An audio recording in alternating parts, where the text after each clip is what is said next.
See, what you do this week matters.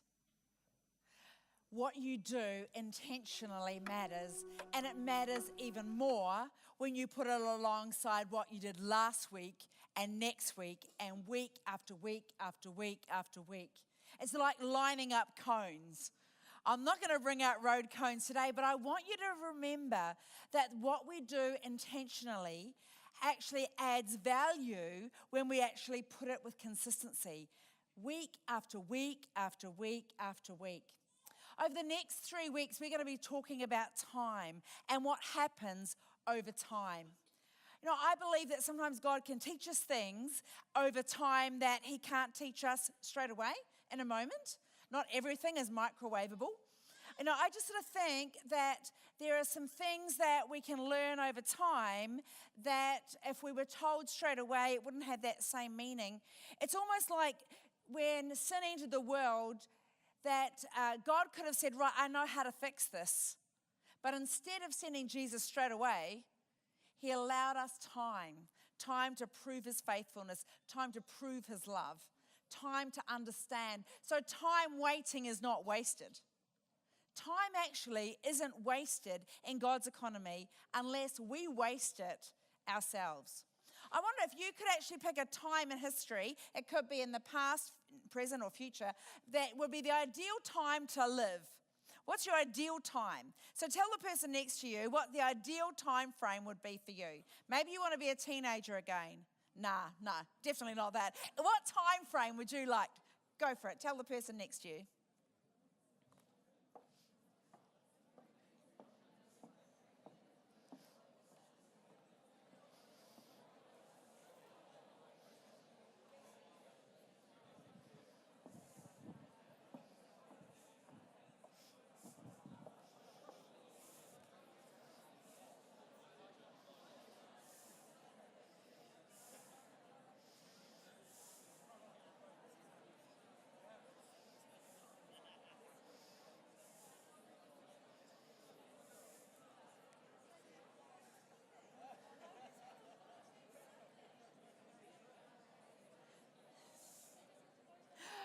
Okay.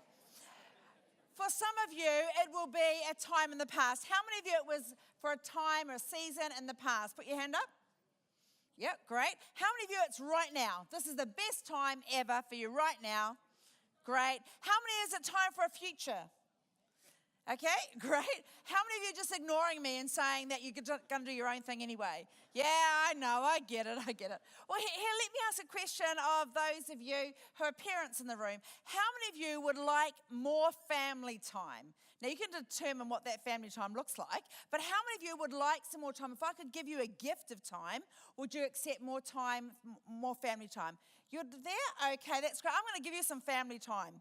So there we go. There's a clock. Jonathan, would you like to run that down? There's wave out there. That's great. So when you look at that time, that clock, you know that there's more family time. Oh yeah, there's no battery in it yet. See, that's all about, the reason because of that is, you see, we want to hear what God has to say. That empowers our time. How's that a good comeback? You know, we're going to be sitting in this family zone. Now, I know that family is an emotionally charged word because we have different perspectives of what family is. You know, I set up this dining room table, and it kind of represents family. Now, if I advertise that as a dining room suite on Trade Me, I don't think any of you would want to put your hand up and buy it. You probably wouldn't put your hand up even if it was for free. You see, the thing is, we have this picture of what we think family ought to be. And it's like a frame, a lens that we look through and we go, that is the ideal for family. But I want to know, where did that ideal come from? How do we form these opinions? I think sometimes we take the highlight reel of everybody's family, mush it together and go, that's what family should be. But maybe it's that biblical family that was perfect. Which one was that? Didn't work too well for Adam and Eve. Their sons didn't get along too well. Jacob and Esau, well, that wasn't exactly a happy ending. You know, David, the great leader, as a husband, he wasn't faithful. And what about Mary and Joseph, the parents of Jesus? 3 days, they didn't know where he was. 3 days, and then they realized, oh, Jesus isn't there. I mean, imagine it if we didn't know where our kids were for 3 days. We'd be reported, right? Yeah. You know, the thing is, there is no perfect family. I want you to hear that from me again. There is no perfect family. But around the family table, everyone belongs. Now, if you don't feel like you belong in your own nuclear family today for a variety of reasons, I want to say to you that you belong around the family of God table. And my prayer is that there would be things that you could do to help you belong around your nuclear family as well. And working with young people, I often hear the stories that they tell, some of their own perspective. Sometimes they are things that, I can look at it and go, I can see why you're in pain right now. But you see, we have the idea that we should have perfect parents, perfect siblings. I mean, how many of you would trade your siblings for other siblings and another family? Yeah, I'm going to swap you. I've got one brother for swap. Anyone want to? Sometimes we're like that. As we get older, we actually mature. But I tell you that if the data's right, sitting in here, there are those of us that have issues with our own nuclear family. And some of you won't even remember what they are about. But you see, the thing is, what's if we looked at the lens of family through that frame, not of perfection, but of broken human beings that belong around the table? What if we as a church looked at family, spiritual family, as broken human beings around a table? That there was a place for everyone. There's a place for our babies. There's a place for our little people. There's a place for those who are in the marketplace. There's a place for those who are at home. There's a place for those who are camping. That's really actually for those who've got parents or parents of young adults. They come in and out as if it's a motel or a campground. But that's the stage of life.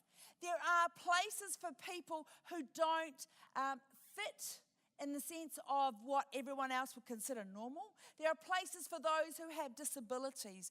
Everyone has a place at the table when it comes to Jesus. Now, what we want to wrestle with today is how do we love over time and use time well around that family table. I love the verse that we find in Psalm 90, verse 12. It says, "Teach me, O Lord, to number my days, so that I might gain a heart of wisdom." What does that mean? I don't know. No, it means let's not be stupid with our time.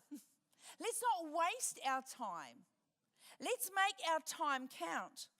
Now, you see, when we think about time, we can sometimes think we have long length of time, and we actually don't number it. But when we put a number onto the hours that we have or the days that we have, it changes the way we think about things. We're more intentional with the time that we have. And the time that I had when I decided I was leaving Crossway in Melbourne and coming to join my family here, I had a window of time, and I was very conscious the team I was handing over to, I've been mentoring for 8 years. They knew what I was like. They knew what I wanted in the team. It was like we'd done family around the table so much. But it was like this, what matters most? What do I want you to know? You see, instead of actually having the time there, I had to rely on the investment, the influence, what I put in. Now, you see, that's a little like us with our families. You only get to be in your nuclear family for a limited number of time, a limited number of weeks. If you have a look over on the table there, you see a big jar. Now, I wonder how many lollies are in that jar. They kind of could be marbles, but I thought lollies are far cooler because you could actually eat them. But anyway, how many would be in there, do you think? 1,000? More than that? 2,000? Yes, you're right, 3,000. Yeah, some of you were thinking that and didn't want to say. 3,000 lollies in there. Now that represents, wait for it, parents, the unstructured hours you have at home with your children in 1 year. Now, that's not sleep time, that's not school time, that's unstructured hours that you can invest in the lives of your young people. 3,000 hours of influence. In this jar, we've got 40. And I've chosen yellow here because yellow represents the light of the world, the church. So here's the parallel. You have about 40 hours on average where a young person would be in this church environment hearing about what matters most with faith and life and relationships. They have 3,000 at home. Where does God want us to focus our attention? On both. On both. He wants us to use some of the leverage of the influence of what we talk about here, but to take it home into there, into that 3,000. Now, if you get it in one big bulk, 3,000 is a huge investment. But when you get it 1 hour at a time, we can waste that. And we get to the end of the year and go, oh my goodness, how have I used that 3,000 hours?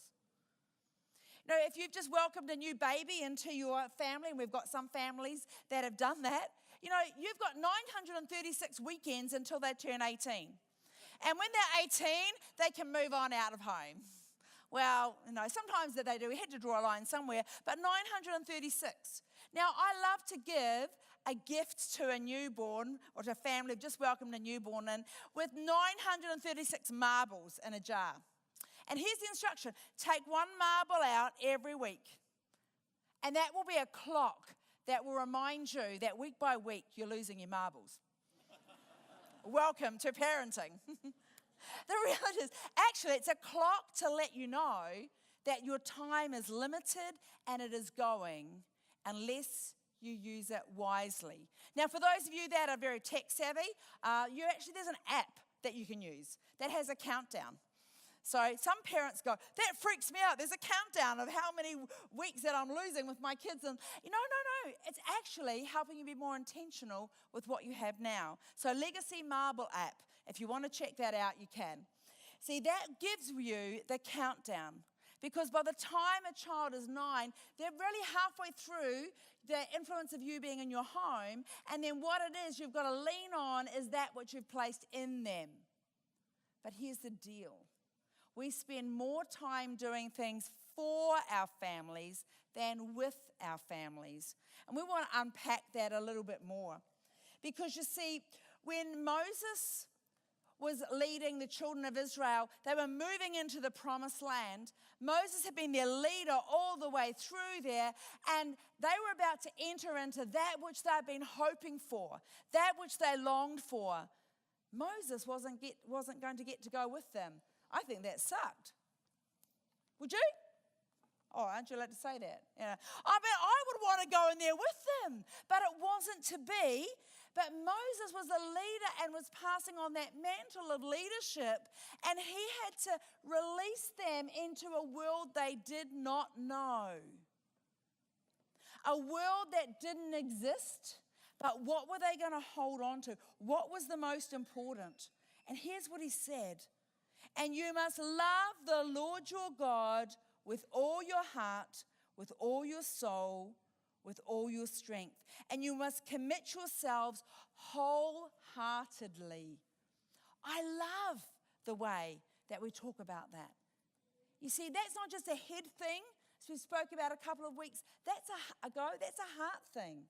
A heart thing, to love God with all our heart. And we go on, and I'm taking this from the Message now. Write these commandments that I've given you today on your hearts. Get them inside of you. Get them inside your children. Talk about them whenever you are sitting at home or walking in the street. Talk about them from the time you get up in the morning to when you fall down into bed at night. Tie them on your hands and your foreheads as a reminder. Inscribe them on your doorposts of your homes and on your city gates. What is it saying? That the only thing we can talk about is God? No. It's saying these things are so important to us, there will be an overflow of our conversation. This will be something that we want our kids to understand.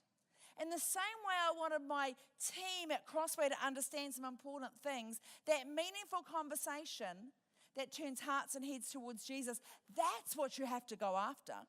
You know all the peripheral things, but what's the core essential?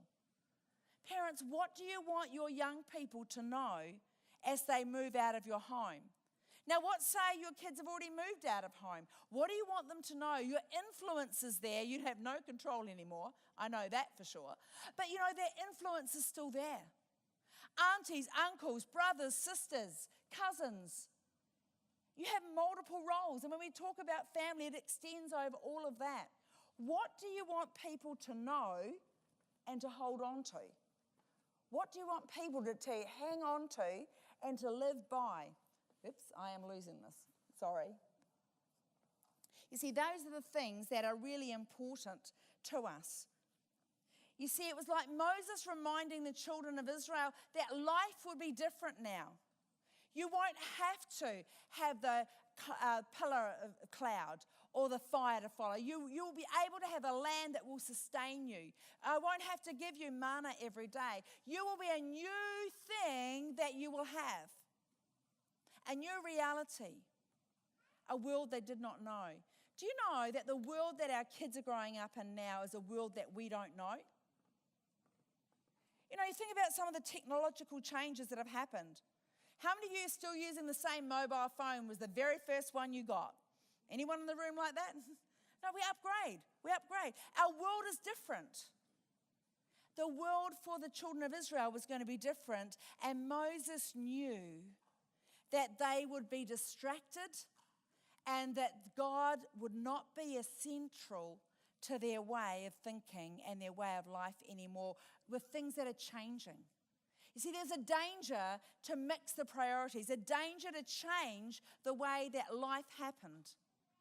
You see, where does God fit in our lives? You see, Moses reminded them that what was most important was to love God. No matter what else you had, love God and serve Him wholeheartedly. Do we carry that message with us into our home, around our table environments? It may be the home that your table is at. It may be a cafe around where you meet your friends. It may be around a work desk for a work environment. What are you carrying into that space?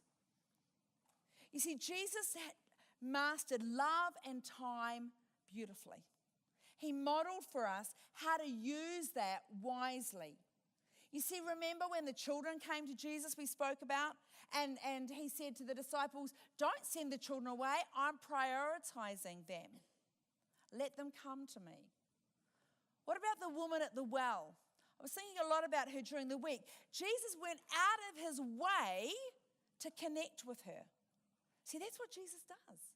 He goes out of the way to connect with us in our brokenness and our shame and our ruined reputations, because he wants a conversation with us. He wants to get round the table with us.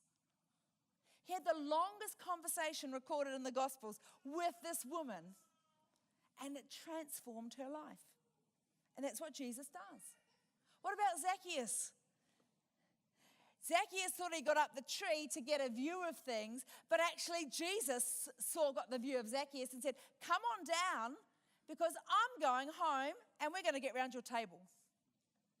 I want to meet with you. I want to hear about your family. I want to hear about everydayness. Now, I don't know what was said in that conversation, but it sure changed Zacchaeus. His life was different once he'd been around the table with Jesus. See, that's the same for us. Our life can be different when we're around the table with Jesus. But the problem is we get distracted and we're not fully present. Our focus moves around to everything else that we need to do. We're living in such a fast-paced world that time is our most valuable asset. You'll get people's money easier than what you'll get their time. You ask any volunteer organisation, people who require others to sign on for free to do something, church is no different to others. It's hard because people actually are so scheduled that there's no time, or is there? I want to ask you 3 questions that will help determine how you're using love and time together. That we're going to put that alongside what Jesus said and what Jesus demonstrated. And we're going to see whether we are using that effectively. And I want you to think about that in the backdrop of family and of around that table. And I want you to lay aside if you don't feel like you belong for some reason. You see, that's the biggest need that we have is belonging. Now, you know easily if you walk into a room and you don't belong. You look around there, you walk into a room and it's not where you expect it to be, and you go, oh, whoa, sorry, wrong room. I shouldn't be here. You just know, even for an extrovert like me, I know if the room is a place where I want to be or whether I don't. They actually tell us, to be honest, that if you walk into a cafe or something, you have that window of time, around about 30 seconds, and you decide whether this is the right place or not. That's what marketers know about us. But God knew that way, way back because he planted in us this need to belong. So when we think about using our time and our love because we need to belong and others need to belong, let's merge these ideas together. And I want to ask you this morning is, do your significant family relationships have your top priority? I'll run that by you again. Do your family or significant relationships have your top priority? And I'm not talking about just you tell them, because you can tell someone you love them, but that doesn't mean they believe it. They've got to experience it. They've got to feel it. You've got to earn the right for them to believe that, and that will be over time. Do they know that you really love them? Do they experience that with you? What are you giving to those at your table? I know for myself that my kids have been helpful in my own spiritual growth.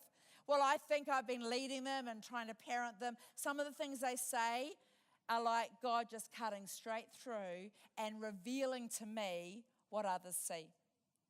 Like when Janine would say to me, Mummy, when she was a little preschooler, held my face in her hands and said, Mummy, listen with your eyes.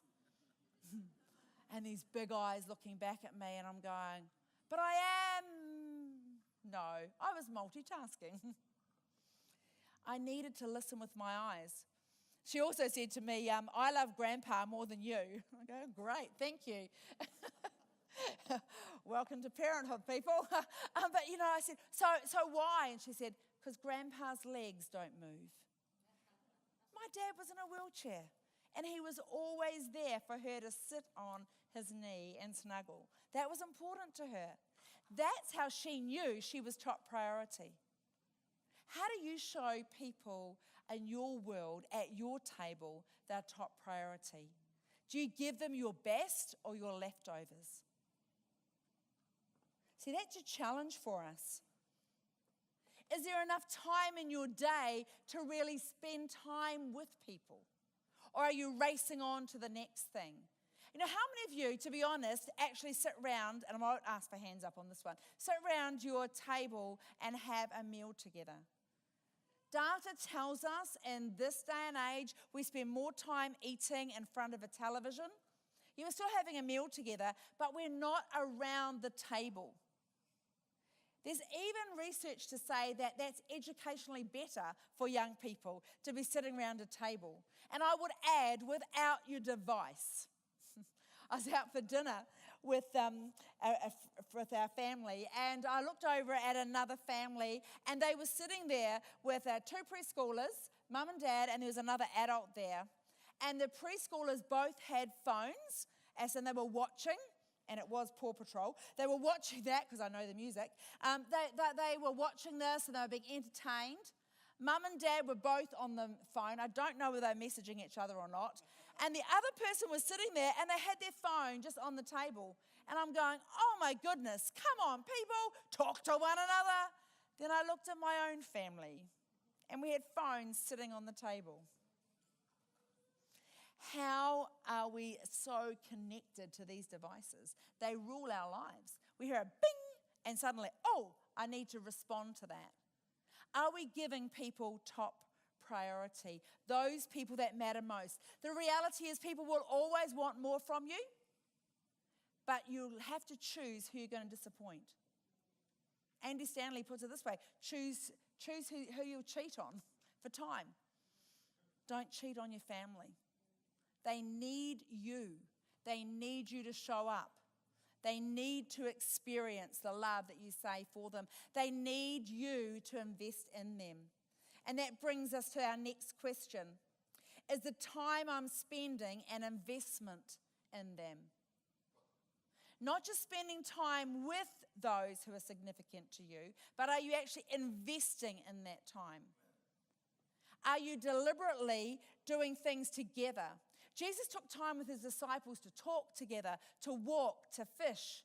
Why would anyone fish? Anyway, but it's time to do things. Now go to a cafe for coffee. That's a cool thing. But what are you doing to actually invest in others? What do you enjoy doing? And are you doing it? Are you doing it just because? For no other reason but to plant an investment in the lives of those around you. Now, those of you, you're getting to know me, and I'm a little bit driven. Actually, I'm a lot driven. I'm an achiever, and I want to go after things. I get passionate about things. I want to get in that zone. And I realized that as I was mothering my kids through their primary school into high school age, that I needed to spend time with them one-on-one. Now, that was pretty hard. How do I manage this? So I calculated that I'd take them out to a cafe, and we would have lunch together, because they would like to go to a cafe and get to choose something. Actually, the dark side of it is I knew they had to be back at school by a certain time, and if they weren't back in school by that time, I'd be in trouble. So I had that very narrow window, about 3/4 of an hour max, and go, yeah, I can do this, all right? So we went out, but what I learned in that time was that when you dedicate time, that sometimes the conversations are great and meaningful, other times they're just hanging out. Those times taught me a lot about my kids, and it helped me invest in them. Now, you need to do that with whether it's your family, whether it's friendships. You want to be a friend, you want to feel like you belong. How are you investing in those relationships? Or are you letting it just happen? Because if you just let it happen, we know that you won't get the outcome that you're after. No matter what age you are, no matter what stage of life you're in, we need people at the table with us who love us, understand us, and accept us as we are. But will also challenge us to move on, to love God more with all our heart and our soul, wholeheartedly. So are you investing in those close to you? What about showing love by paying attention? You see, that's not even just the same as that investment of what I want to plant in there, but what do you notice? What do you notice is going on? Are you noticing a distance starting to form? Are you noticing when somebody isn't quite with you in the same way? Are you noticing some things about those who are important to you? And are you mentioning that? See, Jesus spent time with the disciples, and not everybody. He had his disciples, his group around him, and he noticed things. He challenged things. He spoke love into things. He brought encouragement into that space. But he noticed. He noticed that woman who has reached out to him and touched the hem of his garment. Do you remember that in Scripture where we read that she was in a crowd and she just wanted to touch his garment, knowing that she would be healed. And so she reached out, and Jesus said these amazing words. Who touched me? Seriously, Jesus? You're in a crowd. Everyone will touch you. Now, he noticed that difference. And this is what I know too, that Jesus notices the difference when we reach out and ask him to touch us. And we touch him. We invite him to our table. We invite him into the brokenness of our family experience. We invite him into the area where we're having trouble parenting, or when we're even enjoying the parenting. It's not all bad, but it's hard because families are messy. Remember, we're all broken. So if we want to, give significant relationships our top priority, if we want to invest in people and we want to pay attention, we need to sit at the table with those who matter most, and who needs to be present at that table must be Jesus. must be Jesus. How do we bring Jesus close into our table? How do we talk about him? How do we share the joys, the struggles, the victories? See, that's where transformation happens. You can't make a child love Jesus, but you can show them how to love Jesus. You can't make someone love you and accept you or forgive you, but you can show them the time and the worth and the love that Jesus shows you. You see, in this closing moments of our service, if we truly are going to take some of what we have here and apply it to what we have at home, we're going to be having to think about, where is Jesus at our table? Love and time. Jesus gave us both and wants us to use them well. Wants us to invest in each other. And you know the great thing about that is he also knows our brokenness and our need for him and for healing. So we're going to get this moment to reflect. We don't have to rush out just yet. So we're going to actually ask Jonathan if you could get to have Tom come back up. He's written a song that's going to be really helpful for us to take that time to reflect. Because if we rush out, here's what I know, your next thing will cancel out what God's saying to you right now.